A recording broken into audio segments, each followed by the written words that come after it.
The Toronto Maple Leafs have taken a 3-0 lead in a series for the first time since 2001, which was against none other than the Ottawa Senators. It was another nail-biting finish, but with their second overtime win in a row, the Leafs are proving that this is a team built differently and a team that play differently under Craig Berube. So Game 3, Leafs versus Senators, Toronto Maple Leafs win it 3-2 in overtime once again. Let's talk about the game for a minute, shall we?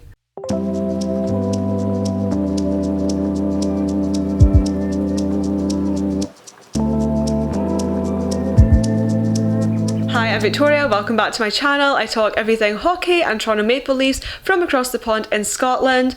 After every Leafs postseason game, I post a little video sharing my thoughts. I was about to call it analysis, but it's not really analysis, it's just my thoughts, but it's fun to do anyway, so welcome, thank you for watching. This game I felt a little bit more nervous going into.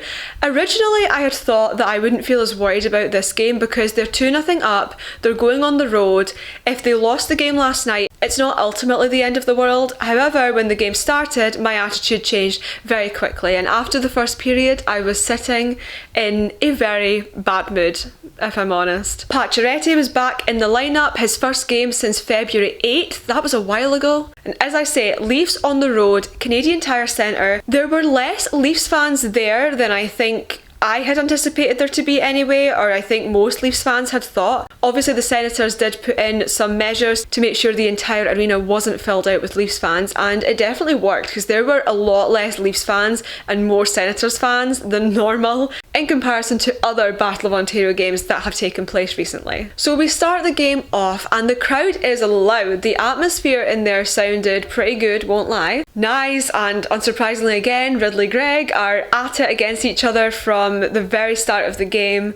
We all know the beef that exists between the Toronto Maple Leafs and Ridley Gregg. Need I remind you of the last game? Holmberg makes a breakaway, looks like he has a good chance, but Ullmark saves the shot. Carlo and Perron both head to the box for roughing, and we have 4-on-4 hockey, which I generally enjoy 4-on-4 hockey. I feel that there's a lot more space, I feel like you can sometimes see some really great plays. However, my excitement for 4-on-4 hockey was very short-lived. Ottawa put the pressure on pretty quickly and then they managed to draw a penalty. Tavares was giving a hook and call on Brady Tkachuk. So the Leafs go on the penalty kill for the first time this game. They are battling hard on this one. They are blocking a lot of shots. They really had to be physical in this penalty kill, but they do manage to kill it off successfully. Stollarz makes a huge stop at this point to stop Stutzler from taking the lead for Ottawa. The Leafs defence looked really good, but in that first 10 minutes of the game, the Leafs weren't doing much offensively. Their defence looked solid, but in terms of putting pucks on net, it wasn't really happening. Going into the latter half of that first period, the Leafs really picked up the pace in terms of offence, and Tavares in particular had a really good shot. Nylander also had a great opportunity, stopped by Ullmark again. It looked like Ullmark was on better form than he had been in games 1 and 2. Brady Tkachuk gets given a penalty, the Leafs go in the power play for the first time in this game, and the Leafs were looking good, but then Matthew Nyes got a penalty for cross-checking, which the irony of the Ottawa Senators fans complaining about the reffing in game 1 when last night Nyes was given that call. I'll pop up a screenshot over here right now. Chabot literally was cross-checking Nyes at the same time. It really just felt like it was game management to give Nyes that penalty, and it was pretty frustrating to watch, if I'm honest. But anyway, the first period finishes, no score, heading in to the second. Of course, it starts 4-on-4, but then Nylander is given a penalty for tripping Gregg, which puts the Leafs on a 5-on-3. The Senators score, obviously. It was inevitable, a 5-on-3. I can't really blame the Leafs for that one. 5-on-3 is ridiculously hard to kill off, and you know, they've done really well on the penalty kills so far, but there is only so much you can do, and 5-on-3 is really hard, so I don't really blame them for it, but it did suck to see Ottawa getting the first goal for the first time in this series. Shane Pinto and Simone Benoit both head to the box for roughing. It was back 4-on-4. The game was really kind of going back and forth at this point. It was pretty end to end. It could have gone either way. Eventually, as the game goes on, the Leafs get their own chance on the man advantage. McCabe got a high stick, and so the Leafs go on the power play. And of course, Matthew Nyes scores. 11:29 left in the period, making it a 1-1 game. Matthew Nyes, you are a Toronto Maple Leaf. Then the most controversial penalty, I would say, of the game. The Nyes one with like the cross-checking, with Chabot also doing the same, it seemed like a game management thing. But Stephen Lorentz was given a tripping call on Tim Stützle, and I'm sorry, but my mind cannot be changed on this. Why did Stützle dive like that? As someone who loves football, like soccer, football, the one thing I really don't like about the sport is the fact that the players like throw themselves down on the pitch constantly. It really frustrates me. So you can imagine my opinion on it when I see hockey players doing it. But leave me a comment down below. Do you think that Stützle's reaction was warranted? Let me know. I'm always open to friendly discussion, but I personally, given Tim Stützle's past reputation as a diver. But anyway, it's 1-1 going into the third period, a very tight game. It really could have gone either way at this point. However, in the first minute of the third period, the Leafs score. Great play from Mitch Marner, and Austin Matthews finds the back of the net. The combination of Riley, Marner and Matthews, fantastic. Love to see it. 2-1 game to the Leafs. The next 10-ish minutes or so, very stressful. I just really wanted to see the Leafs play the most defensive, boring hockey possible. But unfortunately, Brady Tkachuk comes along and ruins it.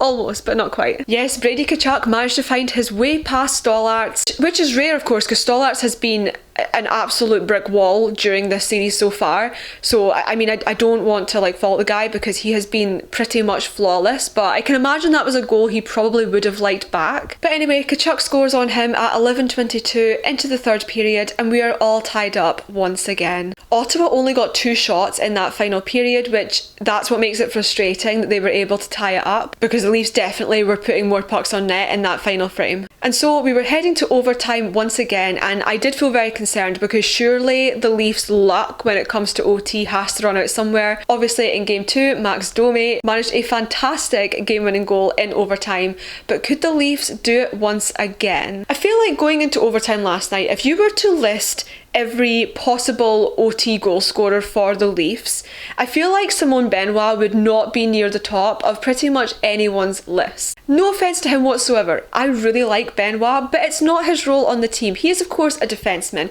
He only has 2 goals for the Leafs and 6 career goals. He's not a goal scorer, he's a defenseman, and he's also had a pretty inconsistent season with the Leafs. But I still really like him nonetheless. I do like Simon Benoit, I think he's great. And yet somehow, last night, Benoit scored probably the biggest goal of his career so far. Point shot off an offensive zone face-off win, goes through a ton of traffic, and he finds the back of the net, and the Leafs win it in overtime, making it a 3-0 series. I don't think anyone saw that coming, including Benoit himself, because he looked so surprised that it hit the back of the net. The second overtime of the series, the Leafs have a 3-0 lead. As I said before, first time since 2001 that that's happened, and it was against the Ottawa Senators last time too. And how did that series end? There was definitely no ref bias here towards the Leafs, because Ottawa got 4 power play opportunities, the Leafs only got 1. Both of them managed to capitalise on 1 each. So I don't want to hear a single Senators fan complaining about the refereeing. Please just make it stop. Ottawa out-hit the Leafs. It was 44-37 in this game, which is less of a gap than the game before, where the Leafs were actually more out-hit than that. And the shots on goal, they were even for this game, 20 each, which the Leafs have been getting outshot for the majority of the time, so it was definitely more even last night, I guess. What a win. So exciting. I feel so excited about this team. It truly does feel like something different, and I don't want to get my hopes up too high, but it's hard not to when you're 3-0 up in a series. So hopefully they can take it in game 4 and make it easy on us. That would be really nice. But if not, of course, there are still plenty more opportunities for them to find that final win. But please don't leave it until game 7, I beg of you. So those are all my thoughts for the Toronto Maple Leafs versus Ottawa Senators, game 3 of the first round of the Stanley Cup Playoffs 2025. Let me know in the comments down below, what did you think of the game? What do you think of this series so far? As always, make sure to subscribe to my channel if you haven't already, and also like this video if you did enjoy it. Thank you so much for watching, and I'll be back soon with more hockey chats from across the pond. Bye guys.